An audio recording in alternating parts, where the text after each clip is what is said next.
Yves Bouya, je pense que vous avez bien des retours après un périple au niveau de l'espace Schengen. Ben oui, après avoir passé 3 semaines à l'espace Schengen dans un cadre purement privé, je suis là et je reprends mon travail comme d'ordinaire. Alors, d'informer les Congolais. Très vite, qu'est-ce qui se passe? Yves Bouya, un opposant, on vous retrouve à chaque fois entre les avions. Yves Bouya aurait laissé l'engagement pour le peuple, le combat de la liberté, ou bien qu'est-ce qui se passe? Étant que journaliste, vous êtes en train de vivre de votre profession. On sait qu'en République démocratique du Congo, cette profession ne paierait pas selon une bonne opinion. Tant mieux. Moi d'abord, c'est une question d'organisation. Ah d'accord. Moi j'organise ma vie. On vous accuse que vous flirtez avec les pouvoirs. Je sais pas que je flirtais avec qui. Moi j'organise ma vie. Si les mois, j'ai un partenariat qui me rapporte $50, je sais gérer mes $50. Ah, d'accord. Si les autres ne savent pas gérer les $50, tant mieux. Moi, si les mois, je sais que j'ai un partenariat qui me donne $50, je sais que dans ces partenariats, je sais payer mon loyer, je sais m'acheter mon carburant, je m'organise pour m'acheter mon billet pour mes déplacements, je m'organise aussi pour épargner, je m'organise pour aider les autres. Et pour voyager. Donc, mais pourquoi voyager? Pour le visa, il ne faut pas dire que pour avoir un visa ici, c'est devenu, il faut c'est plus un luxe, il faut remuer, c'est l'éternel. Ah d'accord. Gramik Kanga, vous voulez aller en Europe, vous voulez aller aux États-Unis, conformez votre dossier en bonne et due forme, allez à l'ambassade où vous allez déposer votre dossier, à la maison Schengen, vous aurez votre visa. C'est pas magique, c'est pas sorcier. Donc c'est là, moi je n'aime pas parler des gens qui viennent parler derrière mon dos. Moi tant mieux, moi je suis pas dedans. Moi ce qui m'intéresse c'est le Congo. Chacun sait comment il gagne sa vie. Moi je gagne ma vie, j'aime gagner ma vie dans la légalité, de manière sobre, dans la propreté. Tu ne verras pas que Yves Bouya, ici, il a volé, il a détourné, ici, a commis peut-être, comme vous dites, deux fois. Non, moi, je ne suis pas dedans. C'est que peut-être, il y a des gens qui pensent qu'il y a un Yves Bouya, peut-être à Zaboui, ou à Kota Banini, ou à comme certains le disent, hein. Ou peut-être à Kota Baloge, ou à Zad des fois. Hein. Mais tant mieux, Gramik, moi, je ne suis pas dedans. Moi, tous ceux qui diront de moi, tous ceux qui diront sur moi, tant que je ne suis pas dedans, moi je mange tranquillement mon foufou à la maison. Je dors calmement chez moi à la maison à partir des 21h, 22h pour me réveiller à 6h du matin. Tu ne me verras pas voilà la rater à table à boutou. Non. Donc c'est une question d'organisation. Mais je porte mes convictions pour le Congo. Quand mon combat c'est sur le Congo. Avec le peuple. Je suis avec le peuple. Je vous dis que non, tu ne me verras pas Yves Bouya faire les djalelo moi. Ah d'accord. Tu ne me verras pas Yves Bouya non. Je suis comme ça. Donc, je n'aime pas quand ma caméra ou tremper demain après de mettre en difficulté. Non. Alors, si j'ai un contrat gramique, c'est tout normal. J'ai un média. Ouais, c'est news. C'est news. Réprisé d'ailleurs. J'ai un compte Twitter. Un média de référence. J'ai un compte Twitter très suivi. Je ne fais pas des fakes. Si les gens me contactent pour mon compte Twitter, pour réaliser. Toi, tu m'appelles plusieurs fois. Pour réaliser certaines informations. Alors, quand il y a Yabou, bon. Il y aura peut-être introduit-moi une facture. Ouais. Je viens Gramik. J'ai introduit une facture. Peut-être dans une entreprise X pour un travail rendu. Et que toi, tu me payes mon argent. Et que je sais m'organiser avec ce que j'ai gagné. Alors dis-moi encore c'est devenu vite. Non, je pense que c'est des petites gens. Moi, je ne vais pas entrer dans ces querelles vraiment interminables. Pas des trop bas étages. Qui ne me fait pas avancer inutilement. Je suis engagé pour le Congo. Et puis, Grammy, qu'on se le dise. Je me suis quand même battu dans ma vie. Exactement. Hein? Je me suis quand même battu dans cette profession. Là, on doit se le dire. Hein? Je ne suis pas une personne. Cette profession, je suis pas trop jeune. J'ai commencé cette profession. J'ai quitté l'université et j'ai commencé à étudier. J'ai commencé à faire la licence avec déjà l'argent de la presse. Donc, j'ai toujours su, moi, faire les distinguos. Comment bien gagner sa vie dans la légalité. Pas na kimouyibi na ba magouille. Non, là tu me verras pas. Alors Yves. Donc c'est ça. Donc c'est le conseil que je vais donner à tout le monde. Ah d'accord. J'ai pas commencé. Oui, aux jeunes. Je n'ai pas commencé ces métiers aujourd'hui. Ouais. Je me suis forgé dans la douleur, dans la peine, dans la difficulté. Et si aujourd'hui, Gramic arrive à me donner 100 francs, 1 franc, et que sur les 100 francs, les 1 franc que tu me donnes, je peux m'organiser dedans. Je peux m'organiser. Alors, Yves Bouya, sans plus tarder, très vite on passe, c'est vrai, encore un autre biscuit. Comment la situation des... C'est vrai que l'opinion vous a plus connu à travers Mike Moukebaï.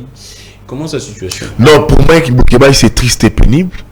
Je m'étais dit que de mon retour sur Kinshasa, je mouillerai mal pour Moukebaï. Dans tous les plateaux télé, je vais porter les combats de Moukebaï. Moukebaï, voilà, il est 10 mois sans issue, sans perspective. Presque une année. Presque une année. Il y a des gens, l'État congolais. Quand je parle de l'État congolais, j'ai fait allusion ici du ministère public, qui est le maître de l'action publique, qui a pris Moukebaï, qui a mis Moukebaï au Niouf, sans justification valable, sans motif valable. L'infraction pour laquelle Moukebaï est poursuivi n'est pas connue. C'est pas connu. On parlerait de la haine tribale. Ça signifie quoi sur la haine tribale? Mais il doit être jugé.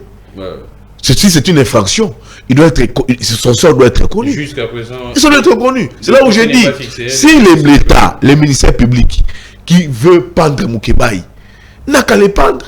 S'il veut le ministère public, l'État congolais, le ministère public et les maîtres de l'action publique, veut nous mettre Moukebaï sur une chaise électrique, qui nous mette Moukebaï sur une chaise électrique, si le ministère public veut donner la peine de mort à Moukebaï, que le ministère public le fasse, mais au moins que la personne de Moukebaï soit fixée de son sort. Exactement. Il est là, dis-moi, père de famille, sans issue, il est là comme ça. Donc c'est un apatride aujourd'hui. Donc l'État congolais vous prend Moukebaï, il vous met Moukebaï à Makala.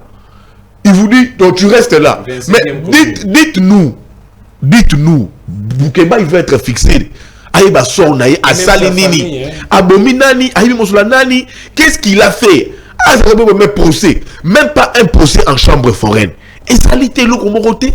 Et vous prenez quelqu'un comme ça, pas un Congolais lambda, mais une personnalité politique importante de mon pays, des renoms, et puis cadre dans un parti politique comme Ensemble des Katumbi. Et on les prend, on les lève comme ça. Sa femme, madame Coco Tabala, venait de fêter son anniversaire. J'ai pleuré quand j'ai vu cette femme, cette brave femme, toujours en première ligne, fêter son anniversaire sans son mari. Moi, je suis le plus produit de Moukebaï. Je connais l'attachement de Moukebaï envers sa famille.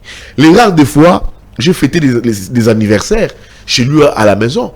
Ça pouvait être, ça a été, c'était le cas. Peut-être c'était les rares de ces occasions. C'était peut-être des fois c'était pour sa femme, pour ses enfants, pour ses deux fils, Brad et Megan. Mais quand il y avait anniversaire, il était toujours, il partageait ces petits moments de communion avec sa famille. Mais voilà, il est là, ses enfants. D'accord. Sa femme célèbre son anniversaire, maman Colette Tabala, que je salue, sans son mari. Les enfants sont là, leur maman célèbre son anniversaire sans leur père. Et ceux-là qui ont mis Moukebaï en prison. Et quand vous voyez ça, vous justice, toi magistrat, toi ministère public, tu vois ça, tu fous quelqu'un en prison. Vous dirigeants, moi je parle avec certains dignitaires du régime ici. Je leur pose la question, c'est quoi le tort de Moukebaï? Qui seraient les prisonniers privés, privilégiés de ces régimes? Moi je ne peux pas, mais je leur pose la question.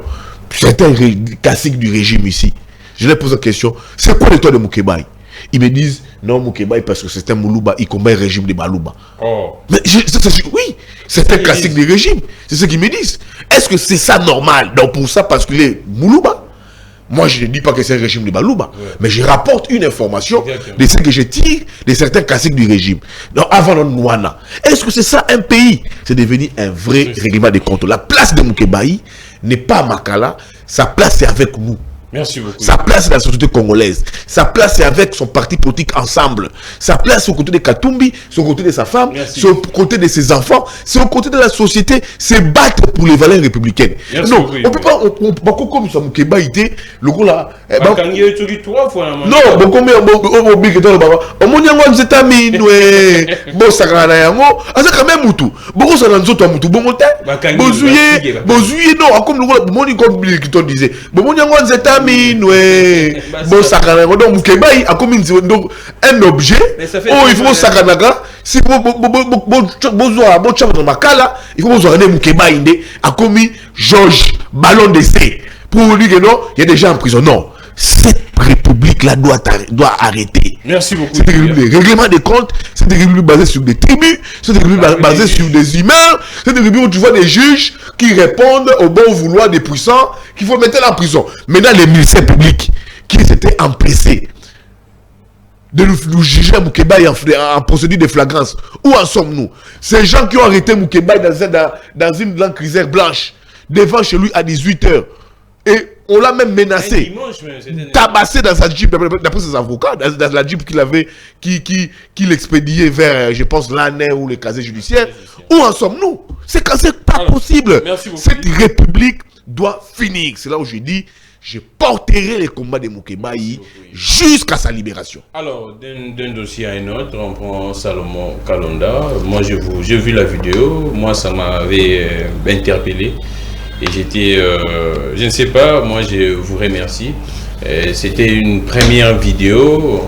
On a vu un journaliste aller effectivement prendre des informations sur l'état de Salomon. On a vu la vidéo. Qu'est-ce qui s'est passé? Et puis actuellement, Salomon s'est parti. D'abord, avec Salomon, moi j'étais sur Paris. J'ai vu dans les réseaux sociaux que Salomon venait d'atterrir à Bruxelles. Comme journaliste, j'ai quitté Paris pour Bruxelles. Je me suis renseigné, j'ai eu des informations précises. J'ai dit ici merci à Jojo Mbayo, qui est le président de l'ensemble des Katumbi, du parti des Katumbi, de la zone Benelux. J'ai dit ici merci à M. Claude Bouchiri, qui est un très proche collaborateur, à Claude Bouchiri, qui est un très proche collaborateur de Moïse Katumbi.